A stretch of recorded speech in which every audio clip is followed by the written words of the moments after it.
From advertising to software as a service to data.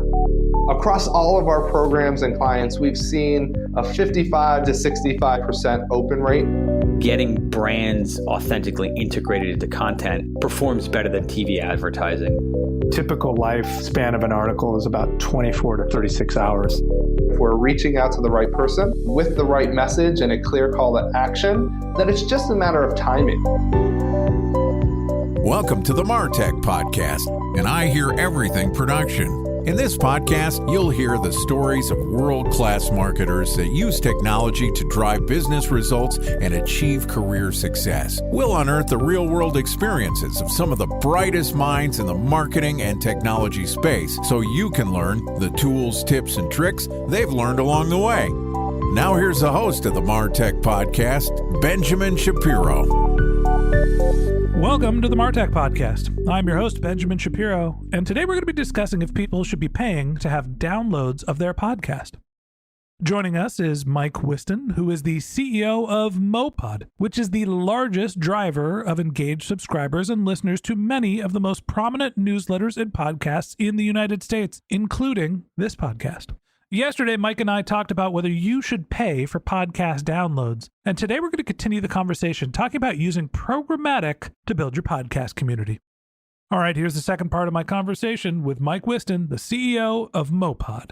Mike, welcome back to the MarTech Podcast. Thanks. I'm super happy to be here. Excited to have you back on the show. I'm glad we were able to drag you back kicking and streaming for... Kicking and streaming, that's what we're doing. Kicking and streaming. There you go. That's the title of my next podcast. It's going to be a podcast about podcasting because we haven't gone full meta yet. Mike, we talked about whether people should buy downloads. And surprisingly, even though you run the company that sells podcast downloads, your answer was probably not, because if you don't have goals tied to why you're buying downloads, you might be throwing your money away. So let's talk a little bit about podcast growth and if there's an opportunity to use the podcast tools, the download buying tools, or some of the other assets that you've developed to use programmatic to not necessarily just buy downloads, which can be a vanity metric, but to actually build communities, listenerships, ear holes. How do you use programmatic and how do you use paid advertising to actually grow an audience?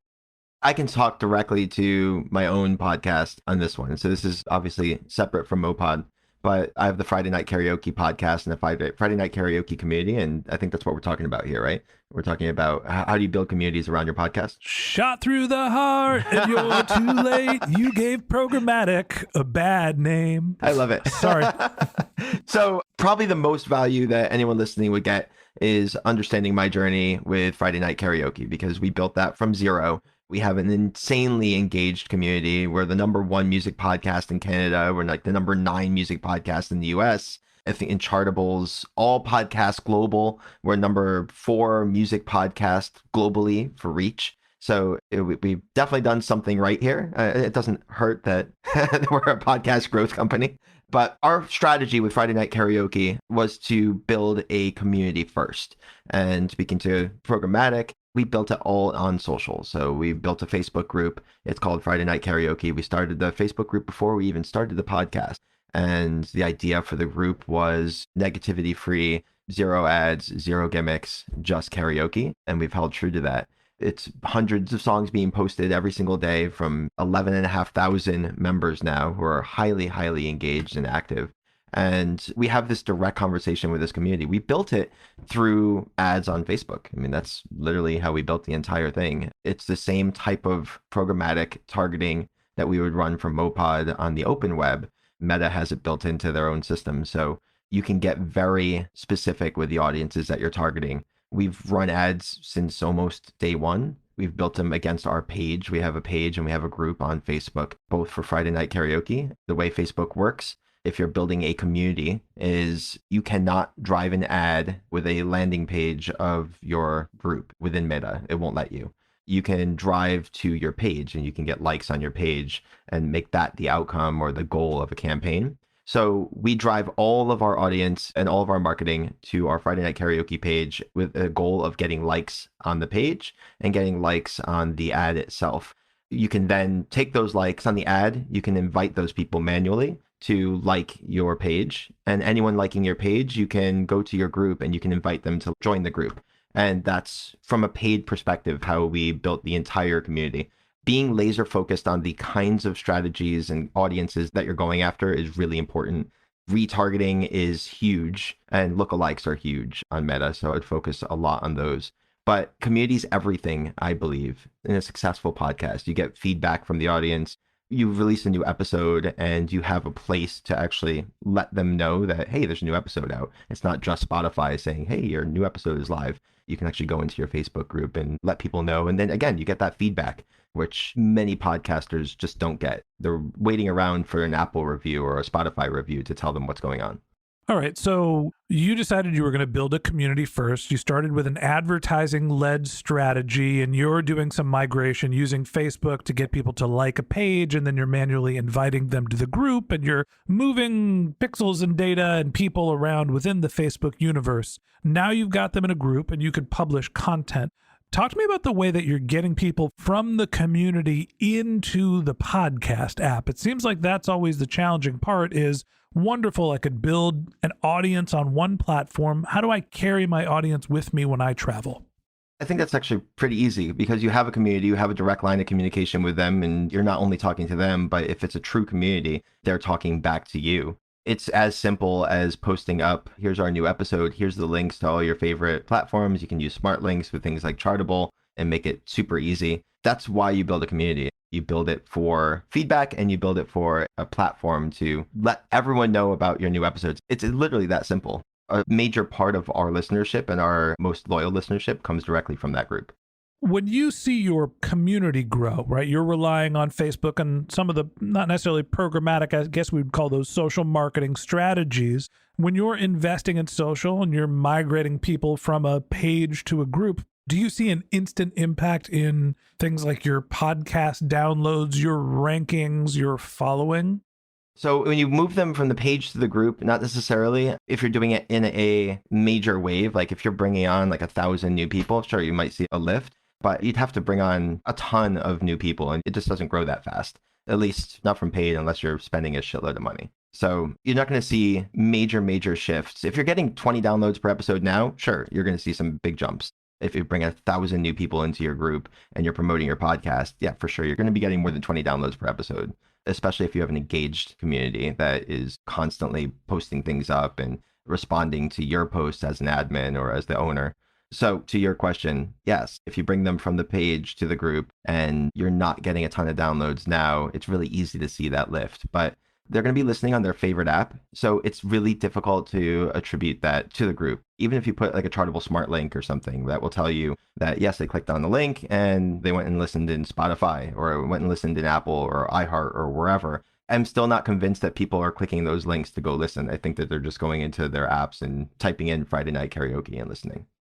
So you've got this engaged audience on one platform and you're not necessarily seeing it convert to your podcast. Are you assuming that it is the same audience when you've been growing Friday Night Karaoke very successfully and you built this audience in Facebook? How do you know that those two groups are actually related, or are you doing separate strategies that are growing your podcast and you basically just have karaoke lovers in two different places? We have karaoke lovers in two different places, for sure. I mean, we're mowPod. Karaoke lovers all over the place. Who are we kidding? Exactly. I mean, we're obviously a growth engine for podcasts. We have 3 different products in the podcasting space with different goals. But we have a download product, we have a retention product, and we have an audio promo product as well. So very different goals, but we kind of run that entire gambit of whatever the goal is, we can kind of hit that. So obviously, we're running our own ads with our own systems for our own show.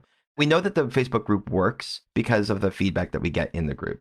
When you post up a new episode and you're getting hundreds of comments and people have obviously listened, our podcast is actually pretty unique in that when you release episodes, typically most people are bringing on a guest. Like you brought me on to this show. And part of the strategy here always is my guest is going to use their own network and promote the episode, and it's going to help me grow my podcast.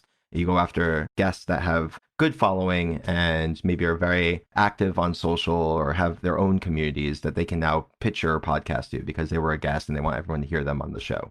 Similarly, we do that, but we feature 10 different artists in every one of our podcasts. So we have 10 different people going out and telling their grandmother and their friends from college and everybody, hey, go listen to this episode. I was featured. My song is on there. So it lets us grow a little bit more exponentially from that channel. All right. So you've got this podcast, you've got this community. I don't even know what to call it, a Facebook community where you're publishing content, probably video related, and then you're growing this podcast as kind of a separate entity.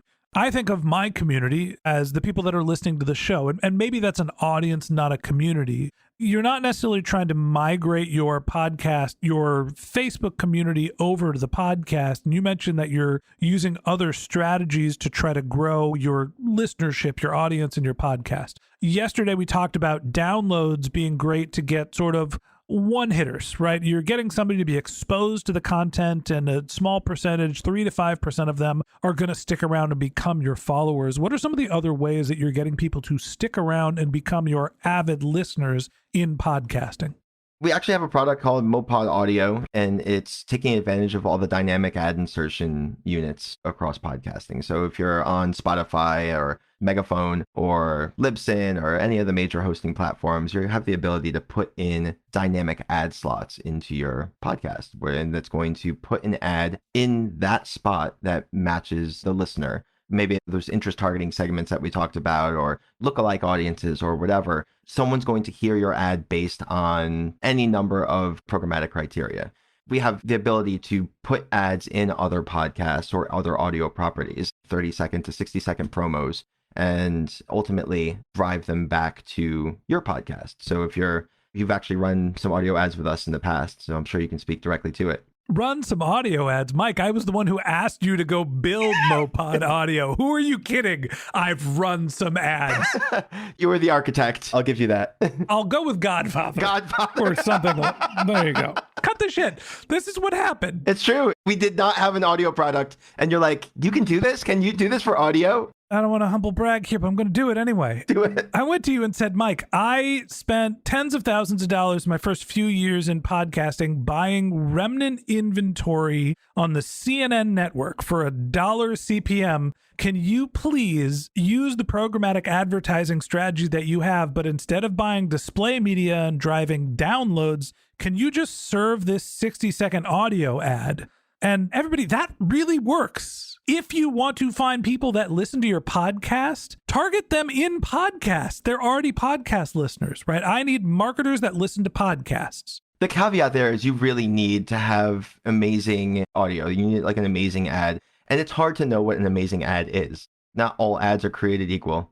I recorded an ad 5 years ago when I was 6 months into recording podcasts, and I've never changed it. It is a 60-second ad that says, if you're ready for your next great show and you want to learn how great businesses grow, listen to the MarTech podcast. It's got a 15-second preview of our content and then basically reads the introductory copy that we have in every one of our podcasts, and then go download the MarTech podcast. Written by a guy who owns the MarTech podcast, not the Gumby Lubbers podcast. But look, everybody take that, please. Copy it. It's not rocket science. I'll give you the ad. You can just change the title. Anyway, how do you get people to listen to your podcast? Find people that are listening to podcasts. Use programmatic advertising. Now I'm on my high horse and I'm not interviewing, I'm preaching. But find people that listen to podcasts. Target them in podcasts. I don't understand why this is such a complex topic for everyone. Why isn't the industry at large using audio advertising to grow podcasts?